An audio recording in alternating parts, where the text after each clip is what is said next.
Quiero que abra su Biblia, por favor, en el libro de Primera de Corintios, capítulo 12, versículo 13. Primera de Corintios, capítulo 12, versículo 13. Y vamos a leer la palabra del Señor. Solo mira el versículo, así que usted puede abrir su Biblia ahí donde está para que podamos leer la palabra del Señor. Amén. Y nos vamos a poner de pie en reverencia a la palabra del Señor. Dice así, Primera de Corintios, capítulo 12, versículo 13. En nombre del Padre, del Hijo y del Espíritu Santo, dice: porque por un solo Espíritu fuimos todos bautizados en un cuerpo, sean judíos o griegos, sean esclavos o libres, y a todos se nos dio a beber de un mismo Espíritu. Amén. Incline su rostro y vamos a orar. Pedirle a Dios que hable. Padre que estás en los cielos, amén y amén. Puede sentarse, amén. Puede repetir después de mí: ser de bendición en donde quiera que estemos es el propósito de Dios por el cual nacimos. Ese Dios. Amén. Estamos entonces en esta serie del Espíritu Santo, en la serie que ya hemos visto 3 temas hasta hoy día. Número 1, ¿quién es el Espíritu Santo? Vimos también la regeneración del Espíritu Santo. El domingo pasado vimos la iluminación del Espíritu Santo. Y hoy día entonces veremos lo que es el bautismo del Espíritu Santo. Y este tema, el bautismo del Espíritu Santo, lo vamos a dividir en 3 partes. Porque el tema es un poco más amplio y un poco a veces difícil de encapsular o de meter en una sola enseñanza. Pero la segunda y la tercera parte no la estaremos dando aquí en la iglesia, sino que serán los días viernes, para no romper el horario que tenemos o el esquema que tenemos con las enseñanzas. Así que lo invitamos a que se pueda conectar los días viernes para que así podamos completar esta enseñanza. Ahora, es necesario que nosotros revisemos este tema, y digo esto porque en el pueblo cristiano, así como sucede en la sociedad en general, la gente muchas veces se acostumbra a dar por cierto las cosas que se le repiten constantemente al oído. Cuando se repite algo muchas veces, la persona no solamente lo graba en su mente, sino que además a veces se asume que eso es cierto porque lo graba en su cabeza, lo graba en su mente y dice, bueno, es cierto. Y esto es muy efectivo porque se utiliza en el mundo del comercio, en la publicidad, en donde se repite mediante programas de televisión, las redes sociales, con canciones o con imágenes, justamente ¿para qué? Para que se nos grabe en la mente de nosotros, en nuestra memoria, ya sea un número de teléfono, ya sea una dirección, un nombre o un producto. Y entre estas cosas también sucede lo mismo con algunas enseñanzas de la Biblia o que no son de la Biblia. En el caso del bautismo del Espíritu Santo, vamos a mirar que hay muchos errores asumidos cuando se trata de este tema. La gente escucha cada domingo, en cada servicio, en cada estudio, el tema del bautismo del Espíritu Santo, y se llega a convencer en una forma tal que ya no se preocupan de ir y hacer un estudio responsable de qué es lo que me dice la Biblia acerca del bautismo. Ver qué tiene que decir la Biblia acerca de esto. Y entonces, ¿qué pasa? Que terminamos entonces asumiendo que estas cosas que nos han dicho y que han dado vuelta durante tanto tiempo en las iglesias, que supuestamente están en la Biblia, cuando en realidad no aparecen en las Sagradas Escrituras. Yo le animo hoy día a que ponga mucha atención en toda la enseñanza, ponga mucha atención, y si usted tiene algo para tomar notas, tome notas, y después vaya y lea su Biblia y examine su Biblia para que pueda entender. Para muchos, este asunto del bautismo del Espíritu Santo se trata de una doctrina llamada de la subsecuencia o de la segunda gracia. Y tiene su origen, pero no tiene su origen apostólico dentro de la Biblia. Es una enseñanza que la encontramos más o menos en el siglo XVIII, de unos hermanos llamados Wesley, y más específicamente John Wesley, que le dieron inicio al movimiento metodista, y ellos sostuvieron la idea de la segunda bendición, que se trata de la completa santificación del cristiano, o lo que algunos llaman el perfeccionismo. Y no me voy a extender en esto porque entonces nos vamos a salir del tema, pero es simplemente a modo de información en cuanto al origen histórico de estas enseñanzas. En el siglo XX, estas ideas entonces comenzaron a tomar otros matices, tales así que hoy en los movimientos neocarismáticos se sostiene, y oiga bien, y se promueve la idea del bautismo del Espíritu Santo tiempo después de la conversión. Por eso se le llama la doctrina de la subsecuencia, que es, podríamos decir, ese bautismo que en realidad se identifica o se manifiesta con la capacidad de hablar en lenguas. Y cuando hablan lenguas, hoy se refiere a una especie de tarareo, un idioma extraño que se le llama la glosolalia. Ya no estamos hablando de idiomas humanos como en el libro de los Hechos, sino que hoy se trata de que están hablando algo difícil de identificar, un tarará, sílabas y frases que no existen en ningún idioma. Y no voy a profundizar tanto en eso porque probablemente cause algunas cosas. Pero este asunto de la obra de la segunda gracia significa que una persona al convertirse no tiene el Espíritu Santo y de una forma plena e inmediata, sino que entonces es una experiencia posterior o después a la conversión, al hecho de haber recibido a Cristo. Incluso algunos disfrazan un poco esta idea diciendo que hay personas que se convierten y reciben el Espíritu Santo, pero en parte. Y luego, más adelante, tiene que recibir otra vez el Espíritu Santo, y entonces es cuando sucede la segunda obra y cuando la persona comienza a hablar en lenguas como evidencia de esto que ha sucedido. Hay quienes promueven una tercera obra de la gracia que tiene que ver, ellos dicen, con el perfeccionismo del cristiano, y que hablan algunos maestros o algunos que enseñan en lo que es el ámbito pentecostal, maestros que enseñan que no necesariamente las personas tienen que hablar todos en lenguas. Así que todo esto del bautismo del Espíritu Santo, hermano, es un tema muy dividido, y sobre todo el tema de hablar en lenguas. Pero entonces, si nosotros tuviésemos la oportunidad de tener, hermano, una conversión, hablar con el apóstol Pablo, y le pidiésemos su opinión acerca de este tema, en cuanto a este tema, y le preguntáramos: Pablo, ¿qué opinas de esto? De todo lo que vemos hoy día en las iglesias. Y francamente, basado en lo que el apóstol ha escrito a través de sus cartas, podemos llegar con toda seguridad a una conclusión que Pablo diría a la iglesia: saben, señores, yo no estoy de acuerdo con lo que ustedes están promoviendo dentro de la iglesia. Por ejemplo, cuando Pablo escribe a los cristianos en Roma, a la carta de los Romanos 8:9, mire lo que dice: mas vosotros, o sea, los cristianos, no vivís según la carne, sino según el Espíritu. Y oiga, ponga atención a esto: si es que el Espíritu de Dios mora en vosotros. Y entonces Pablo va a decir esto que es sorprendente, y dice: y si alguno no tiene el Espíritu de Cristo, ¿qué dice? No es de él, no es de Cristo. Así que hay mucha gente que dice: bueno, usted necesita el Espíritu Santo.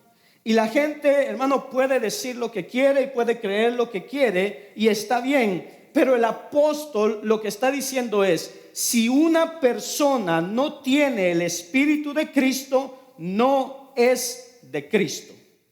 Y alguien pudiera decir, bueno, a ver, ¿no se da cuenta que está diciendo el Espíritu de Cristo y no el Espíritu Santo?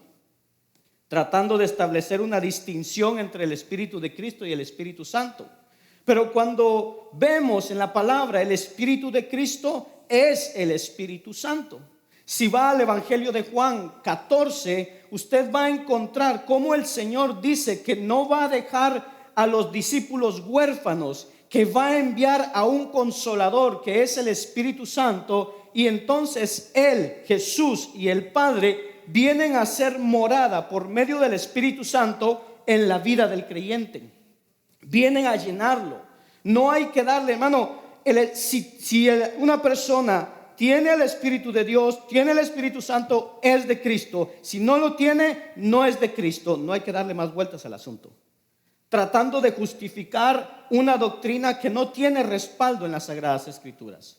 De manera que el apóstol Pablo dice esto, y después en el mismo capítulo, verso 11 de Romanos 8, dice: su Espíritu, el Espíritu Santo, mora en vosotros. Y es algo que llama poderosamente la atención, porque para Pablo no existe, oiga bien, no existe la idea de un bautismo subsecuente o después de un bautismo posterior a la experiencia de la conversión. Repito, Pablo dice: el que no tiene el Espíritu no es de Cristo, no ha experimentado la salvación en Cristo. Ahora, volviendo otra vez al ejemplo de Juan 14, tenemos el último discurso de despedida de Jesús, que lo encontramos en el capítulo 14 hasta el capítulo 16. Es toda una sección del Evangelio de Juan, y en el capítulo 14, verso 23 dice: el que me ama, mi palabra guardará, y mi Padre le amará. Y entonces dice: y vendremos a él y haremos morada con él. En este discurso o sermón, Jesús habla de una sola experiencia, en donde Dios viene a ser morada, el Padre y el Hijo viene a ser morada por medio del Espíritu Santo a la vida del creyente. Y no se habla entonces de una experiencia y que después viene otra experiencia. Quien no tiene el Espíritu no tiene al Padre y no tiene al Hijo. Esas son cosas que están en la Escritura, y es algo que hay que tomarlo muy en serio. Ahora, bautismo y Espíritu Santo. Esta palabra o esta frase se encuentra 6 veces, que muchos la interpretan por el bautismo con el Espíritu Santo o el bautismo del Espíritu Santo. Esa frase aparece 6 veces en toda la Biblia, y específicamente solamente en el Nuevo Testamento. Ponga atención aquí. De las 6 veces que aparece en el Nuevo Testamento, 4 de estas 6 veces aparece en los evangelios, en los 4 evangelios, una vez en cada evangelio. Aparece en Mateo 3:11, Marcos 1:8, Lucas 3:16 y Juan, que no es sinóptico, pero sin embargo Juan 1:33 también mencionan esta palabra de bautismo y Espíritu Santo.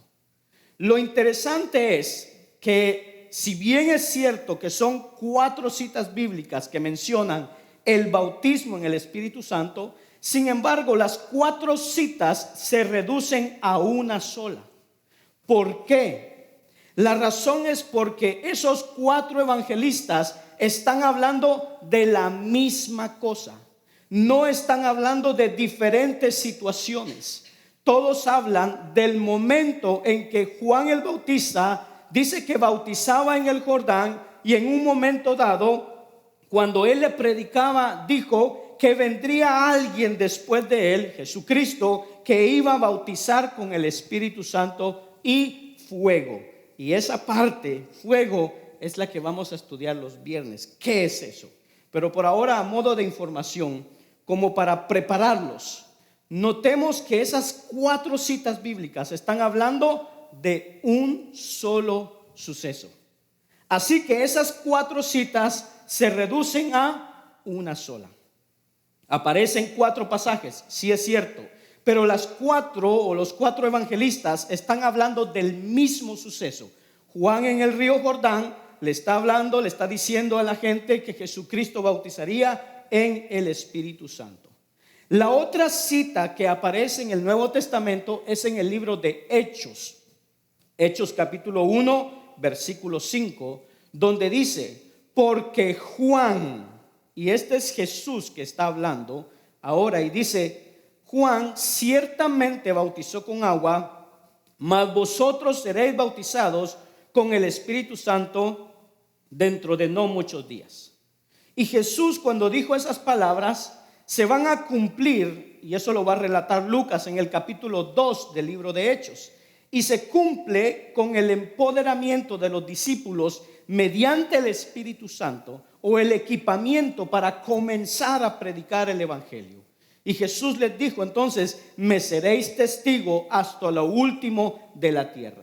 Y entonces se da cuenta que, hermano, vemos a estos hombres que Dios les da ese Espíritu Santo, les da la capacidad de poder hablar del evangelio a diferentes grupos de personas de diferentes partes del mundo del Medio Oriente, que hablaban diferentes idiomas.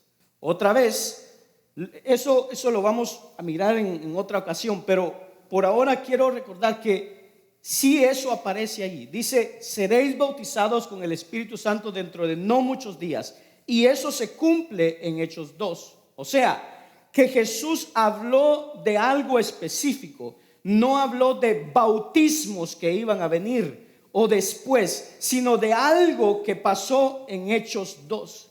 Y lo interesante, escuche bien esto, es que Jesús está hablando exactamente de lo mismo que hablaron los 4 evangelistas: Mateo, Marcos, Lucas y Juan.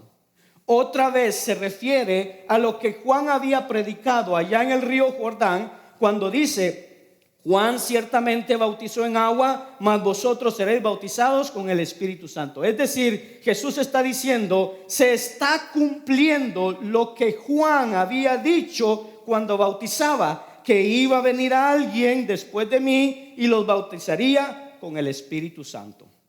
De manera que este incidente, estas 4 citas se reducen a una. Pero ahora Hechos 1:5 también está ligada con esa predicación de Juan el Bautista.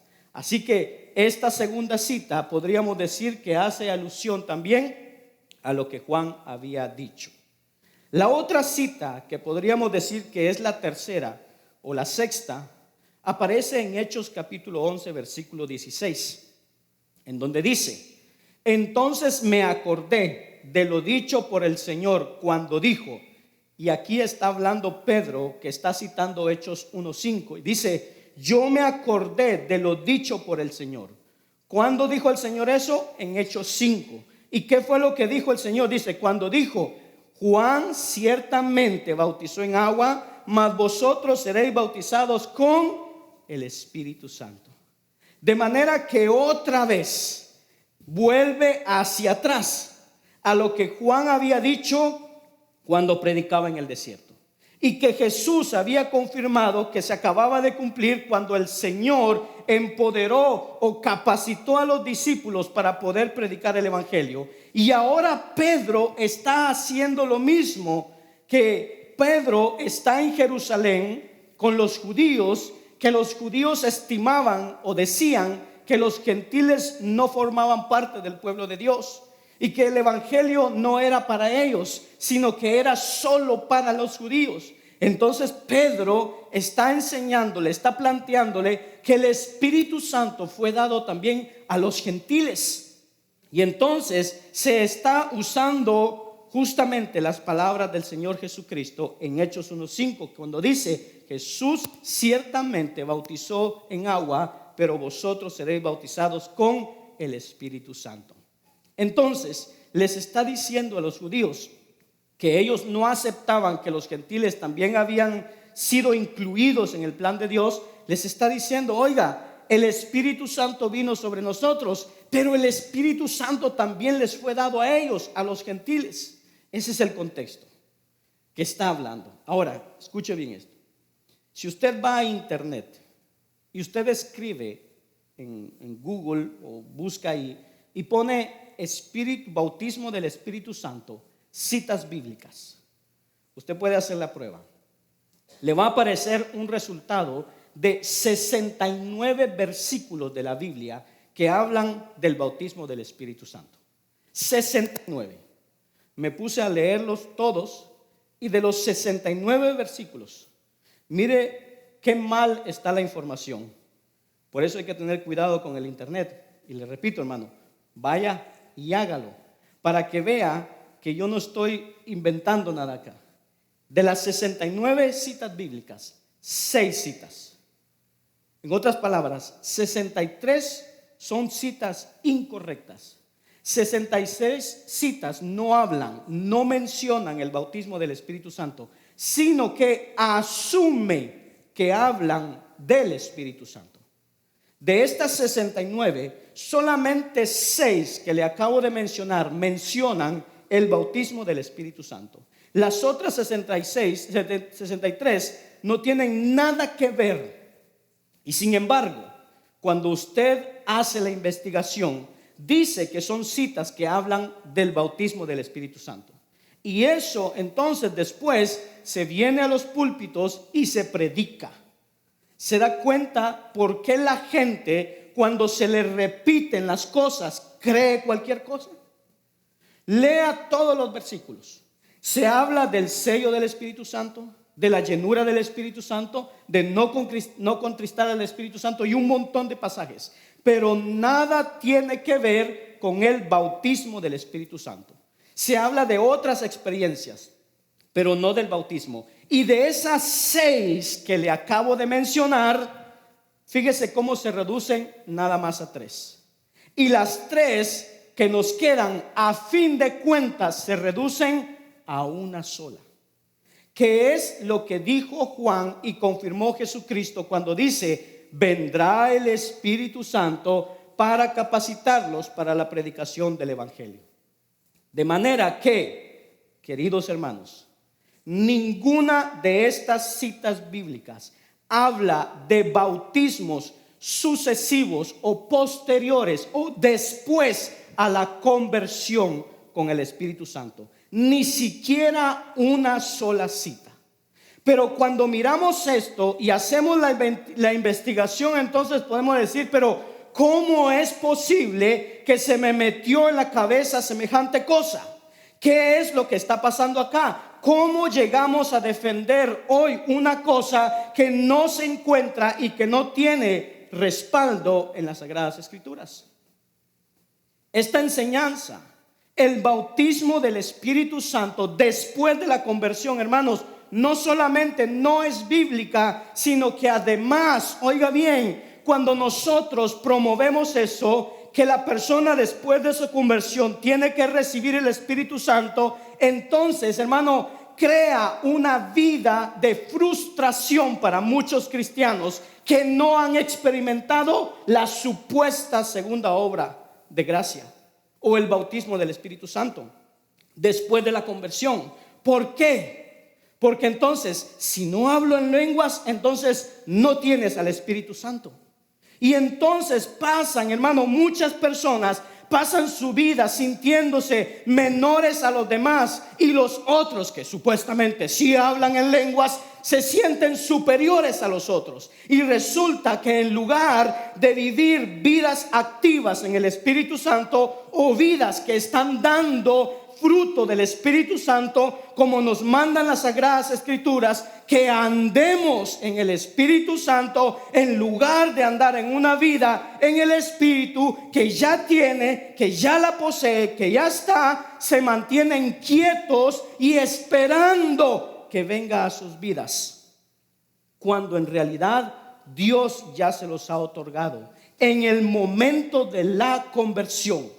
vidas que van muchas veces allí sin hacer absolutamente nada, inclusive tal vez excusándose de no poder vivir el evangelio porque todavía no tienen al Espíritu Santo en sus vidas. Y muchas veces están orando y están esperando que el Señor los bautice con el Espíritu Santo. Y por el otro lado, hermano, no solamente genera ese tipo de incertidumbre para algunos cristianos que se van entristecidos a cada culto porque no recibieron, porque ven que algunos sí fueron bautizados y que hablan en lenguas y que ellos todavía no lo tienen y que están en la espera, están orando y haciendo el esfuerzo. No solamente está ese problema, pero también es una doctrina que de alguna manera fomenta el elitismo, el exclusivismo dentro de las congregaciones, en donde existen dos tipos o dos clases de cristianos: los cristianos que se convirtieron a Cristo y los cristianos que han sido bautizados con el Espíritu Santo, siendo cristianos de un orden superior, de una orden más arriba, de clase A, ese tipo de cosas. Y justamente es entonces el problema que se había metido en la iglesia de Corinto y que estaba haciendo un tremendo daño a la integridad de la congregación en ese lugar. Ahora, escuchen, para nosotros, mire cómo lo traigo desde el principio de dónde viene todo esto del bautismo del Espíritu Santo y qué es lo que la Biblia dice. Pero entonces, para nosotros poder entender como corresponde lo que dice Pablo acá en 1 Corintios 12:13, necesitamos ante todo comprender bien cuál es el problema que está abordando el apóstol Pablo en este capítulo. Y no solo en este capítulo, pero en toda la sección del capítulo 12 al versículo 14. Y aún más, tenemos que ir aún más lejos. Tenemos que analizar con cuidado cuál es el problema que se estaba dando en la iglesia de Corintio. ¿Qué motiva al apóstol Pablo a decir estas cosas que nos dice en este pasaje bíblico? Y si nosotros, si nosotros investigáramos, cosa que hoy día francamente no lo hacemos. El que tiene oídos para oír, que oiga. Si nosotros investigáramos el contenido de la carta, si agarráramos, hermano, así como tienen algunos ahorita, papel y lápiz, y leemos de punta a punta varias veces 1 Corintios y hacemos una serie de preguntas para inquirir, para saber qué está hablando en Corintios, de qué está hablando Pablo, qué quiere corregir, nos daríamos cuenta entonces que el apóstol Pablo, en ningún momento habla del bautismo del Espíritu Santo después de la conversión. Y yo sé que a muchos hoy les va a doler la cabeza con todo lo que estoy diciendo. Le decía a las hermanas, hoy o me sacan a tomatazos o a ver qué hacen. Él no está, Pablo en ningún momento en 1 Corintios le está diciendo a la gente: busquen el bautismo del Espíritu Santo. No aparece en ningún lugar, ni siquiera hay una mera insinuación. Entonces, cuando analizamos la carta, comienzan a salir, y en lugar de mirar pasajes sueltos, así nada más, para defender una postura doctrinal, si leemos la carta y empezamos a investigar, empiezan a salir cuáles son los problemas que había. Y empezamos a entender el contexto de la situación que aborda Pablo. Y ante todo, debemos tener en cuenta que la carta a los Corintios, 1 Corintios, no fue enviada a una partida de desalmados o de viles paganos que no conocían a Cristo. Pablo escribió la carta a los Corintios a creyentes redimidos, gente santificada, gente elegida. Pablo dice, y empezamos, mire cómo vamos a ir, ver capítulo por capítulo, entendiendo cuál es el problema. Pablo dice en 1 Corintios 1:2, a la iglesia de Dios que está en Corinto. Y luego agrega, a los santificados en Cristo Jesús. Tome nota cómo el apóstol Pablo ya de entrada, hermano, nos deja las bases que no nos permiten irnos por cualquier lado y tratar de interpretar, hermano, qué problema está abordando Pablo. Y lo que está diciendo entonces es que la carta es enviada y dice a los santificados en Cristo Jesús. En otras palabras, Pablo de entrada dice que ya los corintios, los de Corinto, están santificados. No que lo van a hacer en una experiencia futura, más adelante, o que algunos sí, pero otros no. Él dice, todos están santificados. Y la palabra santificado, hagiazo en griego, es muy interesante porque es un participo. Y ese participo es perfecto y la voz es pasiva. Dos cosas que usted dirá, bueno, ¿qué es esto? Bueno, dos cosas que se reducen a un lenguaje más preciso. Quiere decir que la experiencia se dio en el pasado cuando recibieron a Cristo. Y los resultados de la experiencia siguen vigentes en las personas. No es que sucedió algo aparte de la conversión y ahora tiene que esperar que algo suceda en el futuro. No, el tiempo es perfecto. Dice que ya están santificados. Es un asunto ya hecho, ya fueron santificados.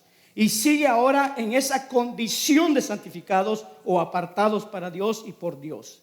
Y la voz pasiva significa que no fui yo quien me santifiqué, es Cristo que me santificó a mí. Eso quiere decir, fue Dios quien los santificó. Es Cristo el que santificó a estas personas, no que ellos se santificaron. Así que esto es muy revelador cuando lo miramos debidamente y especialmente cuando analizamos la gramática con que fue construido esto. Ahora, el participo es importante. Porque si traducimos toda la frase desde el punto de vista gramatical, quiere decir habiendo sido ya santificados en Cristo Jesús.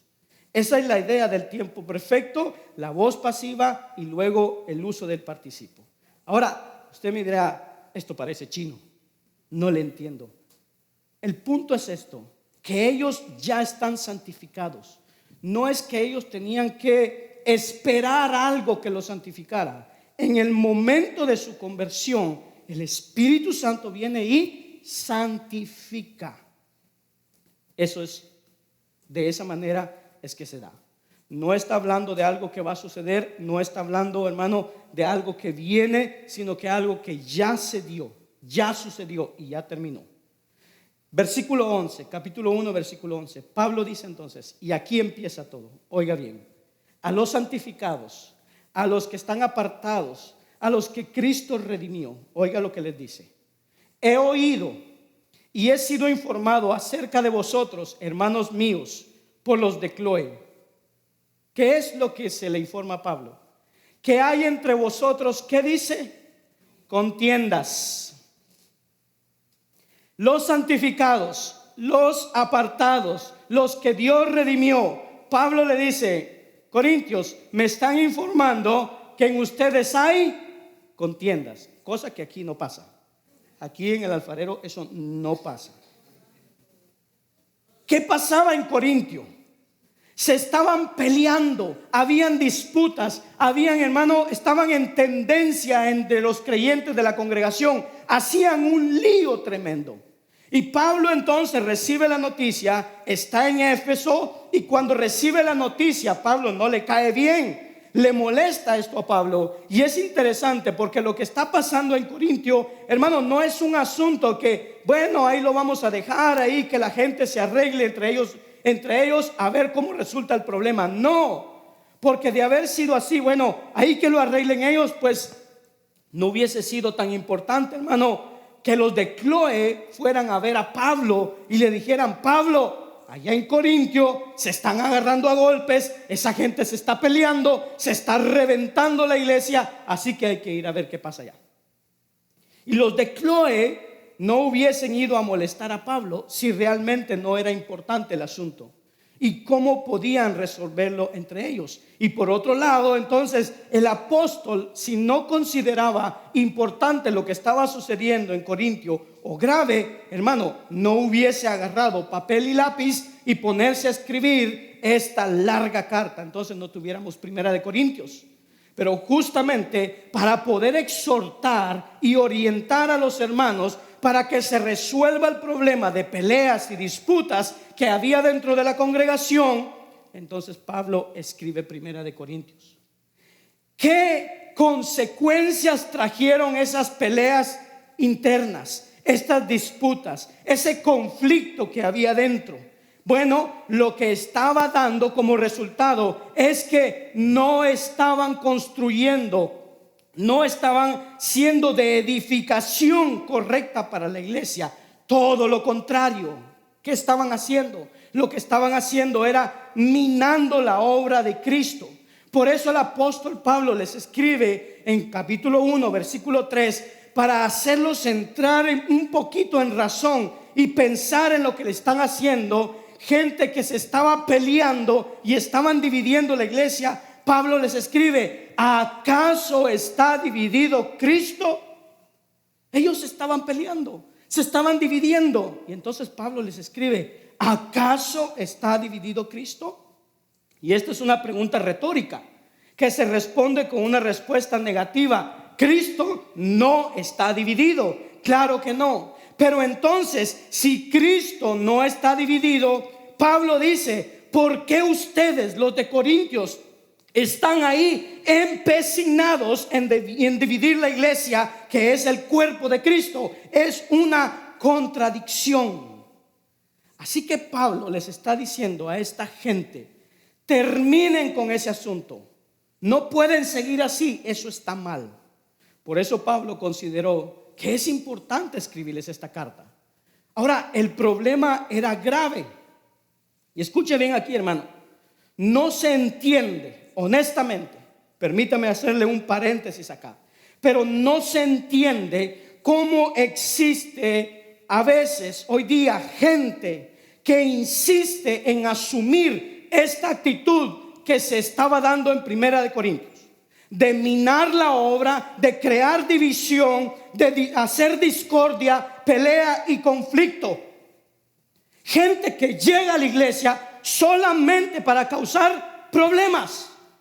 Hoy se utilizan, hermanos, los medios de comunicación para hacer una especie de desahogo de los problemas y los traumas emocionales que la gente tiene. Se trata de proponer una defensa del odio y del resentimiento, del malestar, peleándose con todo el mundo, insultando a todo el mundo. Cristianos que se dicen, hermano, que se están diciendo de tantas cosas en las redes sociales.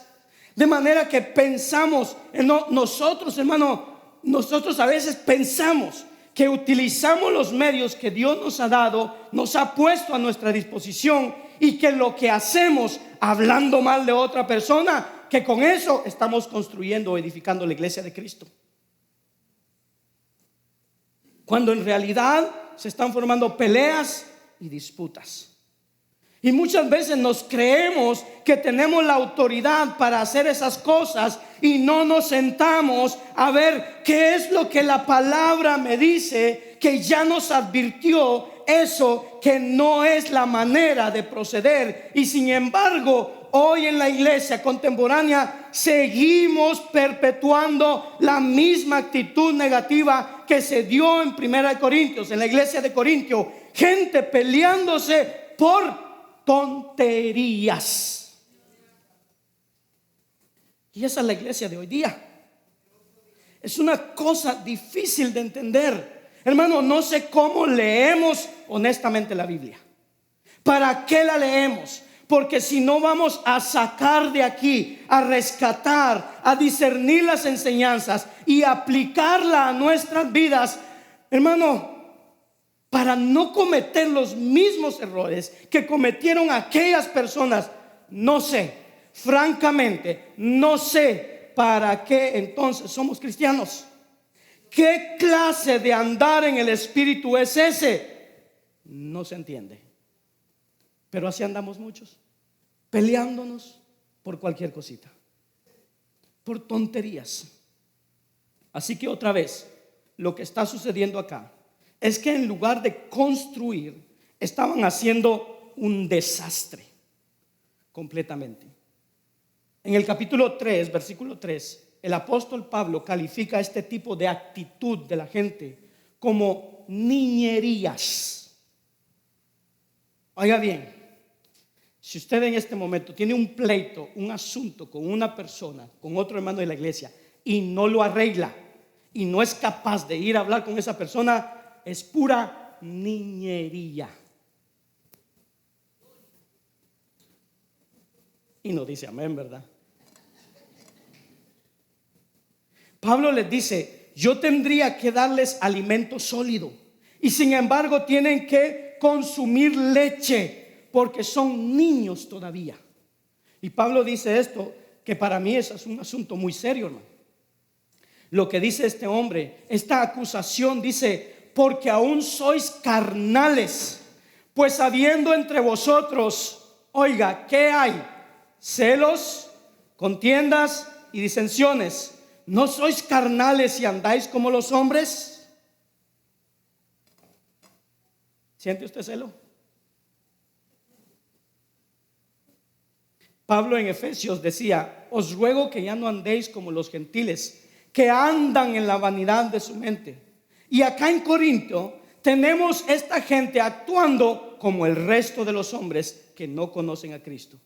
Y Pablo les dice: ustedes andan en la carne, no están andando en el espíritu. ¿Cómo el espíritu va a motivar semejante actitud de pelea, de discordia, de odio y de resentimiento? Eso no es del espíritu. Es una barbaridad. Y hoy hay gente que dice: yo fui bautizado con el Espíritu Santo. Y resulta que la conducta de la persona no refleja en absoluto esa supuesta experiencia. Así que los de Corintios son creyentes que están divididos por ser espiritualmente inmaduros, es decir, gente grande pero que actuaba como niños. Es tremendo. Gente que se había dividido en la congregación, hermano, abusando del orden y de la disciplina interna de la iglesia local de Corintio. Abusaban de las ordenanzas, abusaban de la Santa Cena, abusaban de la conducta moral en la iglesia. Había, hermano, abuso en el uso de los dones espirituales que Dios por gracia le había entregado a la iglesia para edificación. Había abuso en el trato común entre los cristianos. Había en un sentido, había un abuso de las sagradas escrituras y de las enseñanzas que los hombres como Pablo, Cefas y Apolos habían enseñado para que la iglesia se edifique. No para que se dividan, sino que para que se edifiquen. Y entonces, hermano, se estaban haciendo partidistas de ciertas personas. Yo soy de Pablo, yo soy de Cefas y yo soy de Apolos. Y se estaban dividiendo dentro de la iglesia. Cuando el apóstol Pablo se entera de este comportamiento que se estaba dando en la congregación, entonces les escribe esta carta y les escribe no para darles un aplauso y decirles: wow, Corintios, ustedes son pero la pura crema, son los mejores. Pablo no escribe para darles aplausos ni para darles elogio, sino para darles un buen tirón de orejas y ponerlos en su lugar. Hermano, no sé qué haría Pablo si viniera hoy día a Iglesia del Alfarero. No sé qué haría. Pero todos nos fuéramos en la colada. Mire qué patético es esto. Capítulo 11, versículo 17, le dice: pero el anunciaros esto que sigue, no os alabo, porque no os congregáis para lo mejor, sino para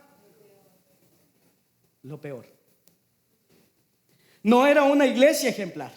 Ellos iban a la iglesia, se congregaban y no iban pensando: bueno, voy a ver qué puedo aportar para el bien de la iglesia, de los hermanos, para la edificación. No, dice que se congregaban para lo malo, no para lo mejor, sino que es para lo peor, para ir a pelear con el otro. Una cosa terrible, hermano. Me voy para la iglesia para pelearme con el hermano, con la hermana y decirle un montón de cosas a este hermano. Pablo dice, ustedes se están congregando no para lo mejor, sino para lo peor. Es una vergüenza. Hermano, congregarse para hacer lío en lugar de congregarse para la edificación mutua entre los creyentes, para buscar la voluntad de Dios y de esa manera llevarle honra y gloria al Señor. Pablo, más allá, hermano, de esto le dice a ustedes, ¿qué están haciendo? Y más allá de darles una serie de pautas a través de la carta, donde le diga, a ver, muchachos, estas cosas que ustedes están haciendo no están bien. Miren, hagan esto, que sí lo hace a través de toda la carta, pero más bien les dice que que se dejen de esas tonterías infantiles y que pongan el enfoque en el lugar que corresponde. El enfoque debe ser puesto en la gloria de Dios. Escuche, cuando los creyentes están enfocados en glorificar a Dios, se terminan las peleas. La pelea no tiene nada que ver con Dios o el Espíritu Santo. La pelea tiene que ver con los sentimientos de la gente y sobre todo el orgullo. Cuando me dicen algo que no me gusta, cuando me llaman la atención, y entonces Pablo le dice, enfóquense correctamente. En el capítulo 10, versículo 31 le dice, si pues, oiga, ponga mucha atención a esto. Pablo le dice, si pues coméis o bebéis o hacéis otra cosa. Tome nota que Pablo, después usted lo lee con tiempo en su casa, pero en esta sección de la carta, Pablo está tratando de corregir la actitud de algunos que censuraban a algunas personas en lo que bebían y en lo que comían y en el tema de los ídolos. Y Pablo le dice, miren, si ustedes beben y comen, y si hubiese terminado ahí, pues diríamos, bueno, está hablando de comer y de beber. Pero Pablo dice, no solamente estoy hablando de los juicios que aquellos hacen que beben algo o comen algo, sino que dice, además de eso, traten de aplicar discernimiento en toda la vida cristiana. Y por eso dice, coméis o bebéis, y dice, o hacéis otra cosa. O sea, que hay un problema específico que Pablo quiere corregir en la iglesia interior o local de Corintio. Pero luego lo hace extensivo diciendo, a ver, iglesia, no solamente en esto, en comer y beber, sino que les dice, pero cualquier otra cosa que ustedes hagan, dice, hacerlo todo, absolutamente todo. ¿Para quién? Para la gloria de Dios. Y otra vez, a veces uno va a internet, hermano, y es un campo de batalla. Y uno lee algunas cosas, ve algunas cosas, comentarios que se hacen, y tal vez son hermanos en la fe. Pero digo, esta persona, ¿de qué forma está glorificando a Dios con lo que está haciendo? Glorificar quiere decir exaltarlo, levantarlo en alto a Dios, mostrarlo al mundo.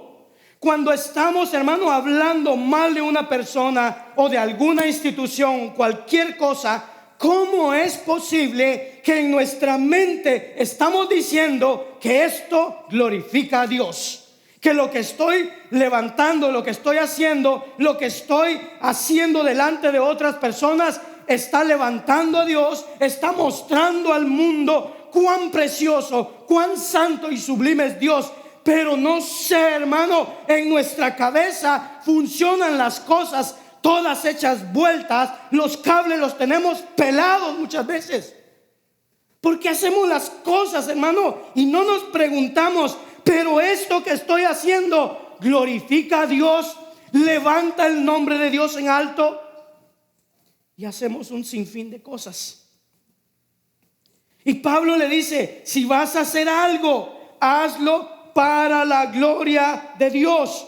Todo lo que comes, lo que bebes, cómo hablas, cómo te conduces, qué te pones, cómo te diviertes, cómo amas, todo tiene que ser para mostrar la gloria de Dios, cosa que en Corintio no se estaba dando y muchas veces en nuestras vidas tampoco se está dando. No estamos mostrando a Dios esa obra que Dios ha hecho en nosotros. En Corintios estaban peleando. Hermano, ¿cómo puede decir una persona que se pelea con el hermano y dice esto es para mostrar la gloria de Dios? ¿De qué manera se muestra la gloria de Dios en eso? Hermano, un pagano ve esa situación y dice, hey, yo no veo la gloria de Dios por ningún lado. Acá lo que veo son dos gatos riñendo el uno contra el otro, cuestiones de partidistas, pero la gloria de Dios, la bendita gloria del Dios Todopoderoso, no se ve. ¿Cómo estamos mostrando a Cristo? En donde quiera que vamos, en lo que hacemos. Ahora, teniendo esto como referencia, todo lo que acabamos de ver, podemos empezar a ver lo que Pablo entonces aborda en el capítulo 12 al capítulo 14, donde está hablando del uso y el abuso de los dones espirituales. Y en esta sección del capítulo 12 capítulo 12 al capítulo 14, más o menos lo podemos diagramar, las ideas, más o menos la podemos diagramar de esta forma. En el capítulo 12, Pablo motiva a los creyentes de Corintio a la unidad en Cristo. En el capítulo 13, los motiva a la unidad en amor mutuo en Cristo. Y número 3, en el capítulo 14, los motiva a la unidad para edificación del cuerpo de Cristo. Entonces, la clave o la pauta, digamos, de estos 3 capítulos es un llamado a la unidad para edificar el cuerpo de Cristo. Justamente lo que no se estaba dando en esta congregación, que estaban todos desunidos, separados. Los de Cloé le dijeron a Pablo, hay un lío tremendo allá, se están matando esta gente, no encajan, no se llevan, se están peleando. Y entonces Pablo escribe la carta a los corintios para decirles, señores, terminen de una vez con eso, terminen con eso, eso no puede ser, no sigan haciendo esas cosas. Eso es lo peor, porque el apóstol Pablo, hermano, escribe todo esto. Y entonces Pablo dice, terminen con esas peleas y vamos a vivir la unidad como corresponde. En cuanto al uso de los dones espirituales, Pablo les dice en el capítulo 12, versículo 31, les dice, procurad pues los dones mejores. Ahora, no para provecho propio.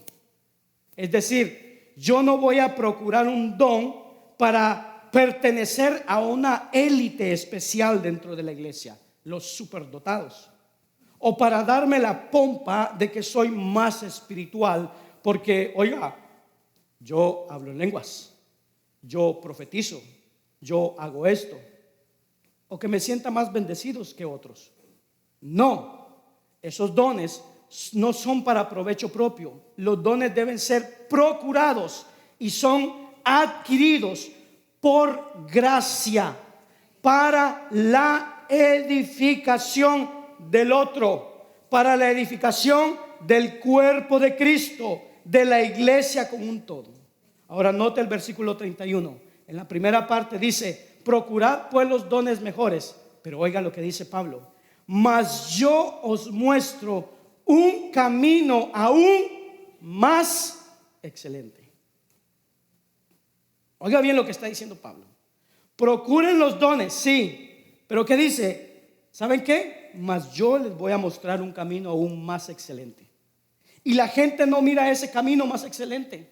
La gente mira, yo quiero hablar en lenguas, yo quiero profetizar, y eso lo considera más excelente, y entonces eso es lo que busca. Y bueno, la gente puede buscar eso, y hermano, pero eso no es lo más excelente que menciona Pablo. La persona muchas veces, la persona que logró el don de lenguas, es porque fue bautizado con el Espíritu Santo y esa es la excelencia. No. Y si esa es la idea que tiene, pues mi hermano, lea la Biblia, porque no ese es el camino más excelente. Dice, ustedes sí procuren los dones mejores para la edificación de la iglesia, pero les voy a proponer algo que es mucho mejor, es muy superior, es más excelente que esto que les acabo de decir. Pero ¿qué es lo más excelente?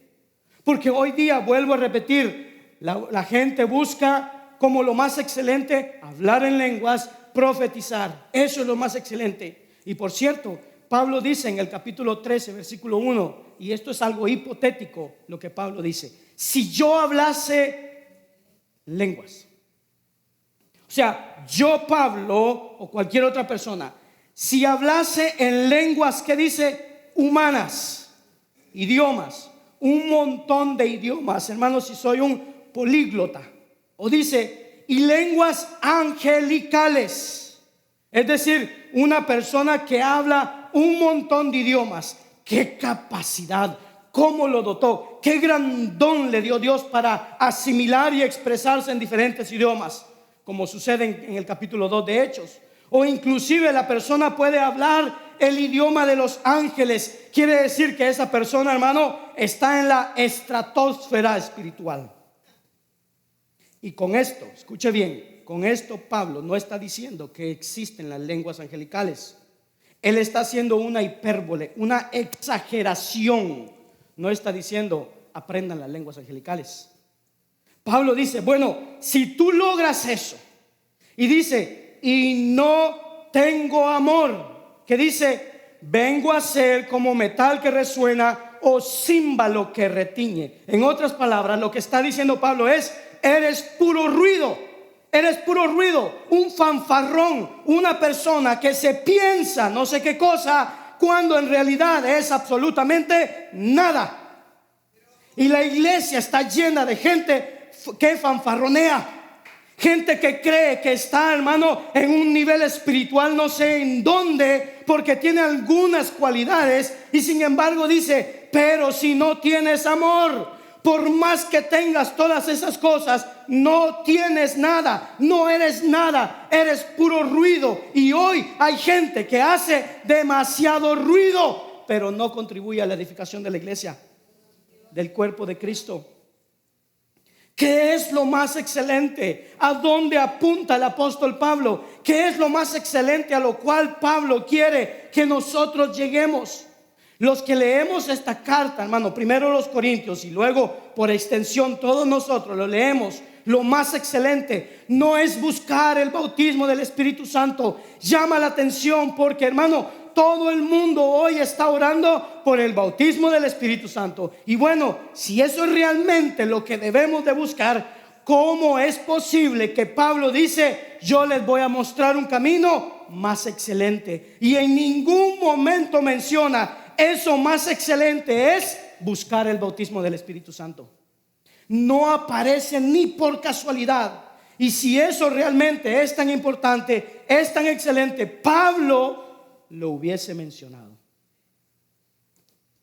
Pero Pablo, cuando habla de algo más excelente, no menciona el bautismo del Espíritu Santo. Note lo que él menciona, capítulo 14, versículo 1, dice, seguid el amor. Eso es lo más excelente. Y el propósito de seguir todo esto, versículo 26, dice, ¿qué hay pues, hermanos, cuando os reunís? O sea, se congregan, cada uno de vosotros, dice, tiene salmo, es decir, algún canto, tiene doctrina o enseñanza, tiene lengua, tiene revelación, tiene interpretación. Y dice, todo lo que el Señor les da, tiene que hacerse todo de una manera correcta. Y dice, hágase todo, ¿para qué? Para edificación. Todo lo que Dios da en cuanto a dones tiene que hacerse para edificar. Y acá cuando habla de edificar, no es para edificar, como dije antes, a una persona, a mí mismo, sino edificar a la iglesia, que es justamente lo que el apóstol Pablo quiere abordar en el capítulo 12. Si vamos un poco más atrás, Pablo en el capítulo 3, versículo 9 dice: porque nosotros somos colaboradores de Dios y vosotros sois labranza de Dios, edificio de Dios.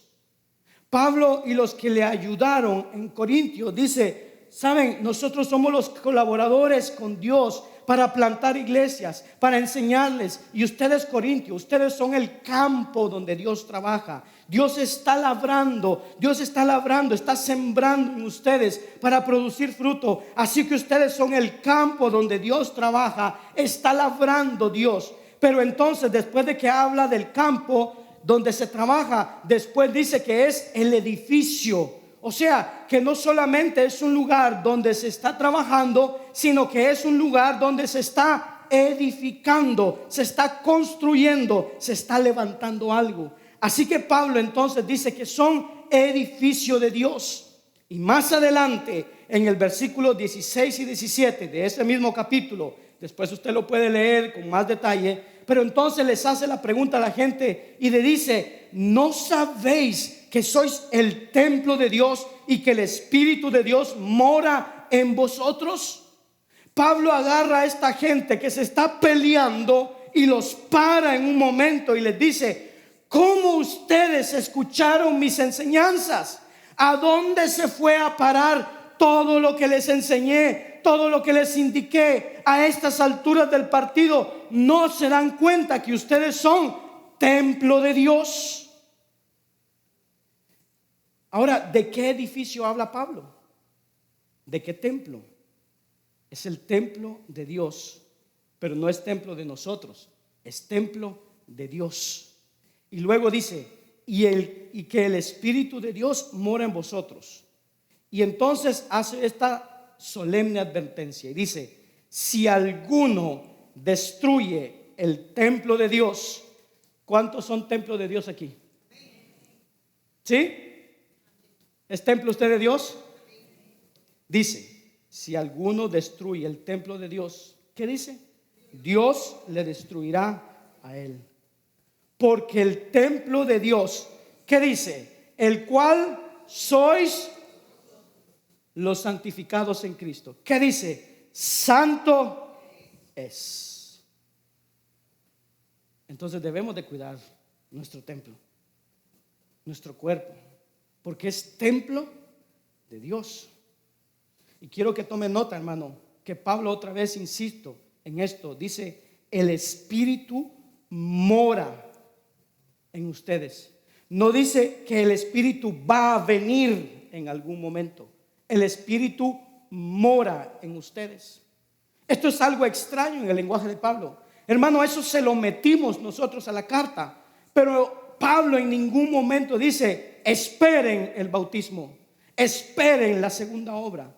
No, dice: ya está. Nosotros, la iglesia, somos el templo. El cristiano es un templo santo de Dios, donde mora el Espíritu de Dios. No que va a morar o que va a mejorar o que va a hacer después en una segunda o en una tercera obra de gracia. No, ya está. Pero entonces, ¿por qué le metemos a Pablo esas ideas que, hermano, no le subieron a él a la cabeza? Y vuelvo a repetir, 1 Corintios 12:13 es una de las citas que utilizan para justificar la doctrina del bautismo del Espíritu Santo después de la conversión. Ahora, con este panorama que le acabo de dar, general, que acabo de trazar con cuidado y que ustedes lo pueden, hermano, corroborar después en la carta de Pablo, estamos en condiciones de entrar e interpretar como corresponde lo que Pablo quería decir en el capítulo 12, versículo 13, donde ni siquiera habla del bautismo del Espíritu Santo. En ningún momento. Y muchos dicen: pero sí, Pablo dice ahí: porque por un solo Espíritu fuimos todos bautizados en un cuerpo, sean judíos o griegos, sean esclavos o libres, y a todos se nos dio de beber de un mismo Espíritu. Pastor, ¿usted está ciego? ¿Qué le pasa? No dice ahí: por un solo Espíritu fuimos todos bautizados en un cuerpo. ¿Usted no ve que habla del bautismo del Espíritu Santo? No. El problema no soy yo. El problema es que no hemos entendido, como pasaba con la gente de Corintio, lo que Pablo está abordando acá. Es más, si aquí en ese versículo vemos el bautismo del Espíritu Santo, entonces no prestamos atención a todo lo que hemos venido desarrollando de lo que Pablo dice en esta carta. Pablo le dice a estos hermanos que se están dividiendo en la congregación de Corintio. Lo primero que le dice, número 1, fuimos todos bautizados en un cuerpo. Mire bien lo que dice Pablo.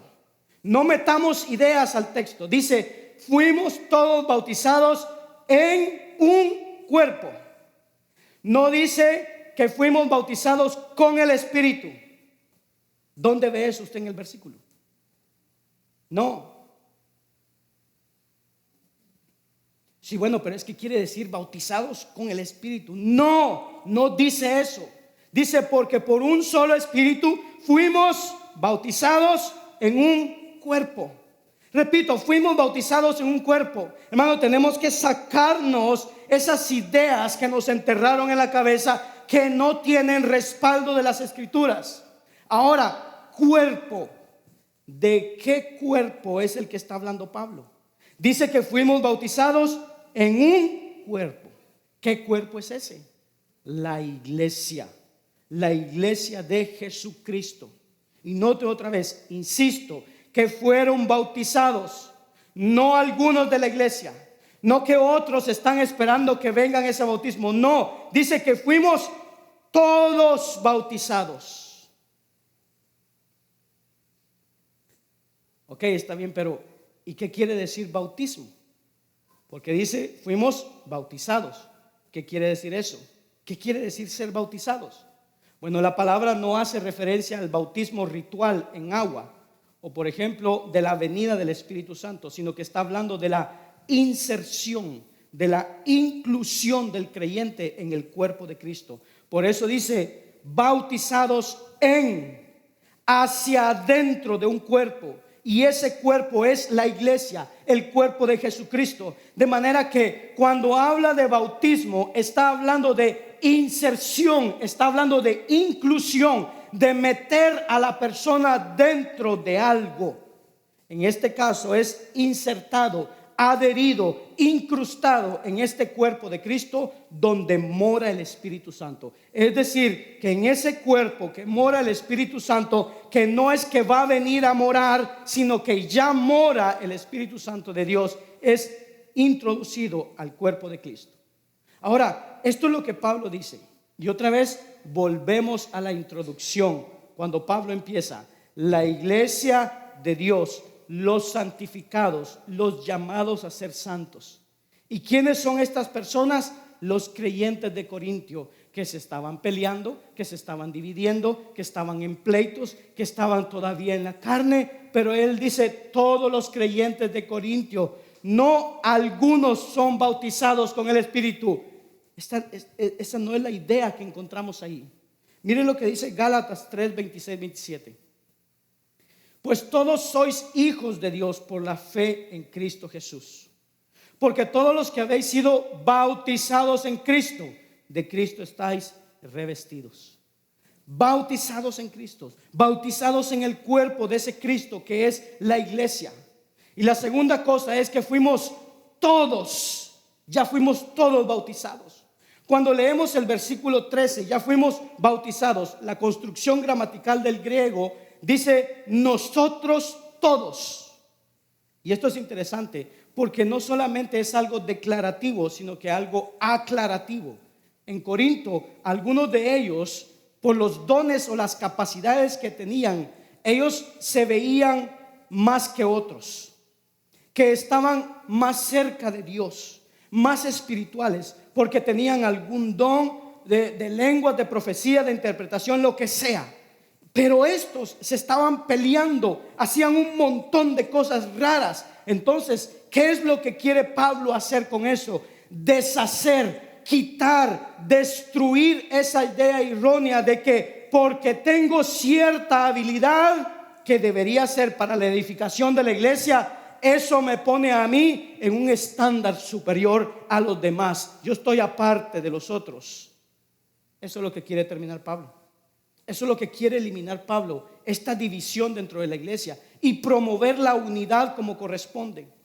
La forma verbal de la declaración, nosotros todos somos bautizados en un cuerpo, habla de una obra que se hizo, que ya está hecha, y en este caso está hablando de algo que ya sucedió, y lo vemos en el contexto de la carta.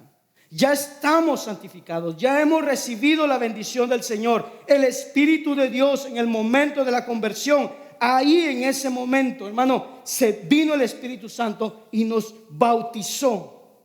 Y eso es lo que dice Pablo. Y eso no da lugar a otra interpretación, no da lugar a una obra que va a venir después. No es algo que va a aparecer como segunda o como tercera. No, sucede. Usted lo puede buscar por toda la carta y no lo va a encontrar por ningún lado, especialmente este versículo. Escuche, desde el momento en que todos fueron incorporados o bautizados al cuerpo, en el cuerpo, el Espíritu Santo, oiga, reparte a todos dones, habilidades, capacidades, para poder entonces trabajar dentro de ese cuerpo para edificación de ese cuerpo, en cada miembro, de forma que todo el cuerpo se edifique. Y por eso en el capítulo 12, Pablo va a ilustrar la forma del cuerpo, de cómo cada miembro hace su parte para beneficio del cuerpo. La mano no hace algo para beneficio de ella, es para todo el cuerpo, siendo beneficiado todo el cuerpo. Número 3, fueron incorporados o bautizados por el Espíritu Santo, no con el Espíritu Santo. Mire el verso, dice por, también se puede traducir en, y esa, aunque le pongamos por o en, no dice que fuimos bautizados con el Espíritu Santo, sino en, es decir, mediante la operación del Espíritu Santo, fuimos introducidos en el cuerpo de Cristo. Desde el momento en que lo aceptamos nosotros como salvación nuestra, y es justamente lo que Jesús nos había dicho en Juan 14.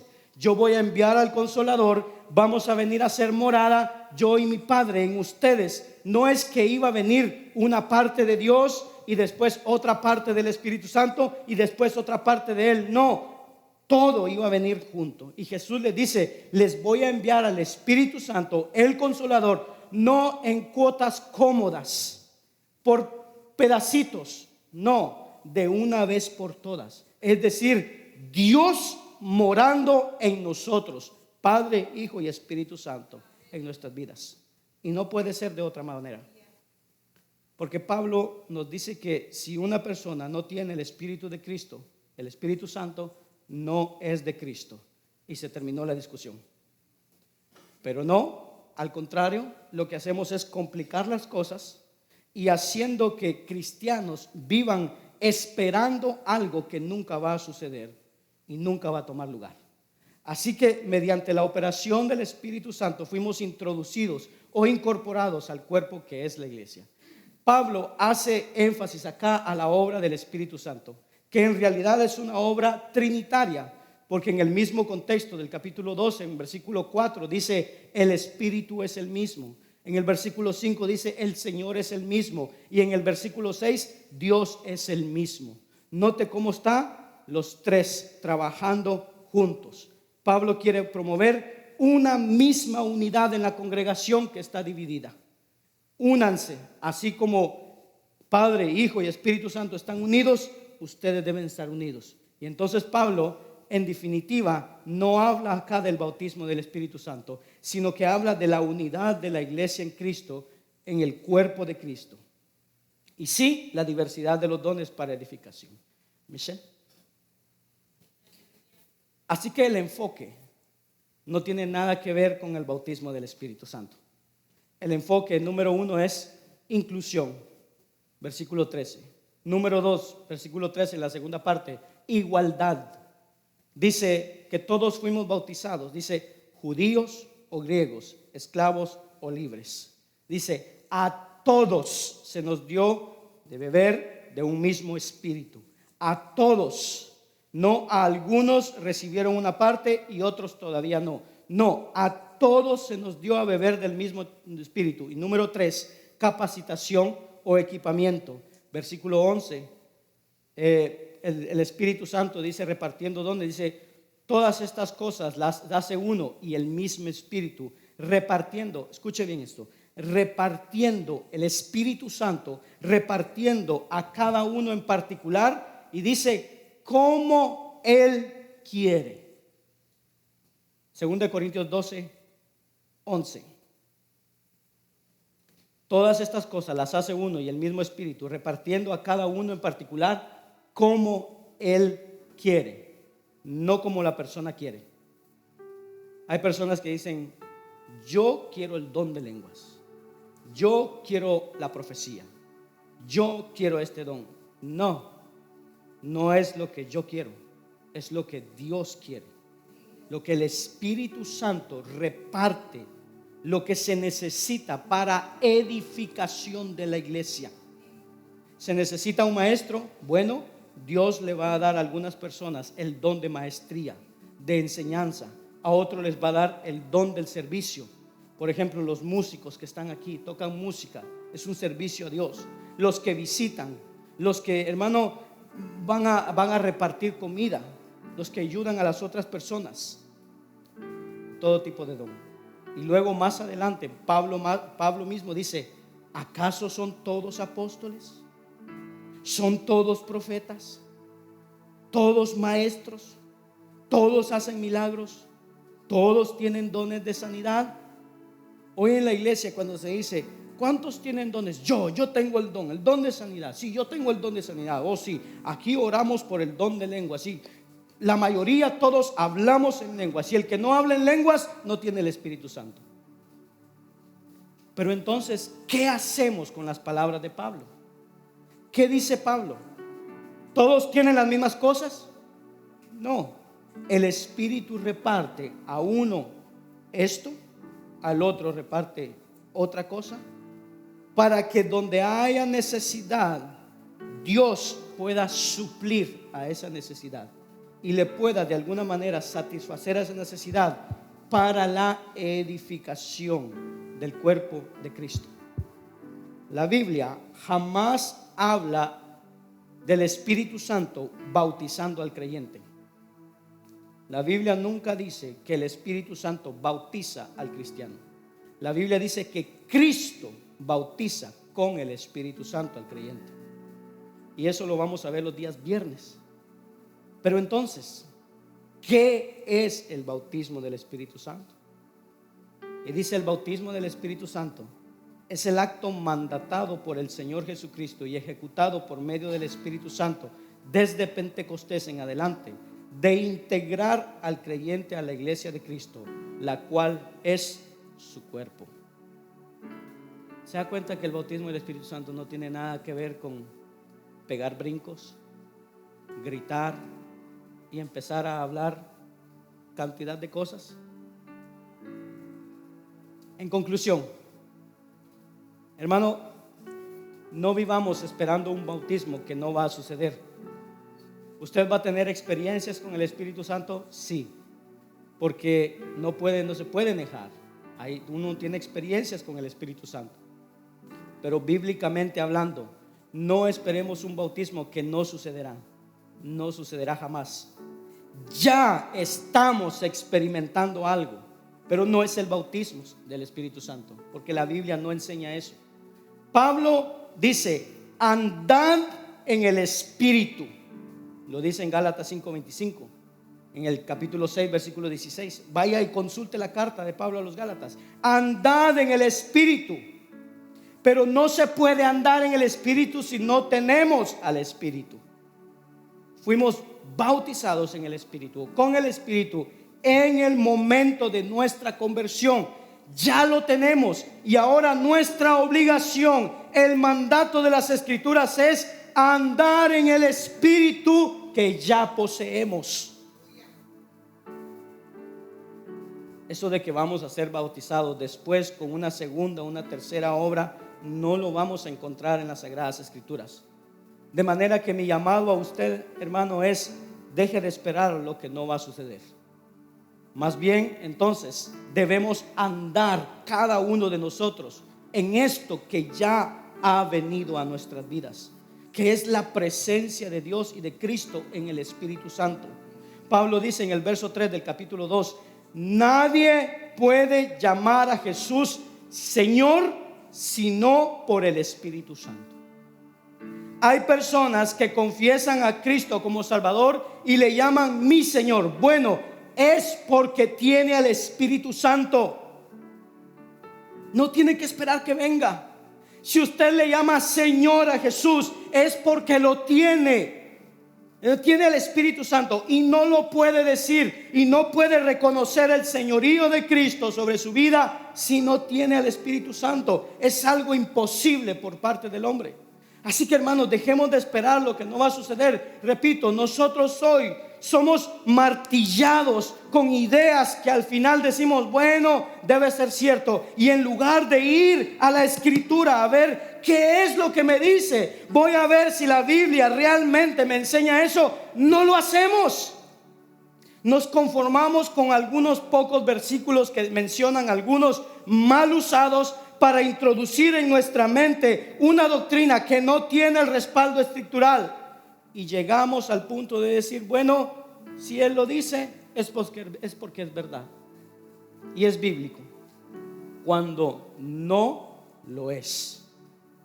Entonces, esto que estamos viendo es justamente para desmitificar, para derrumbar esa idea que se nos ha metido con repetición, y que podemos entonces volver de nuevo de cero a las Escrituras y decir, bueno, al fin de cuentas, ¿qué es lo que me enseña la Biblia acerca del bautismo del Espíritu Santo?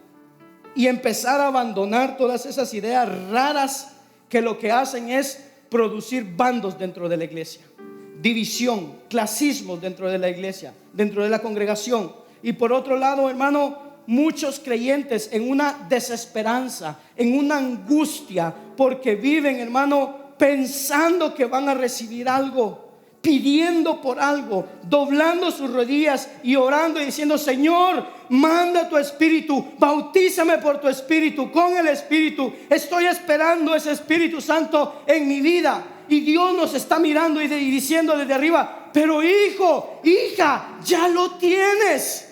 Si estás orando a mí, es porque tienes mi Espíritu en tu vida. Estás derramando tu alma delante mío, porque ya te di mi Espíritu. Estoy morando en tu vida. Tú eres un templo del Espíritu mío en tu vida. ¿Qué es lo que estás esperando? Vive, disfruta, anda en ese don precioso que te he dado. El Espíritu Santo está morando dentro de nosotros.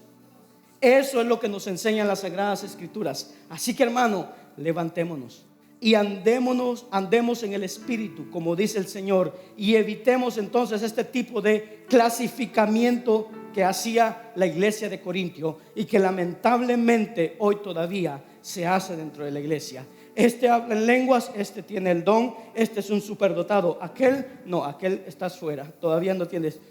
Todos fuimos bautizados en un solo cuerpo por medio del Espíritu Santo. El Espíritu Santo mora en cada uno de nosotros. ¿Qué nos manda la Escritura? Andad en el Espíritu. Póngase de pie, vamos a orar.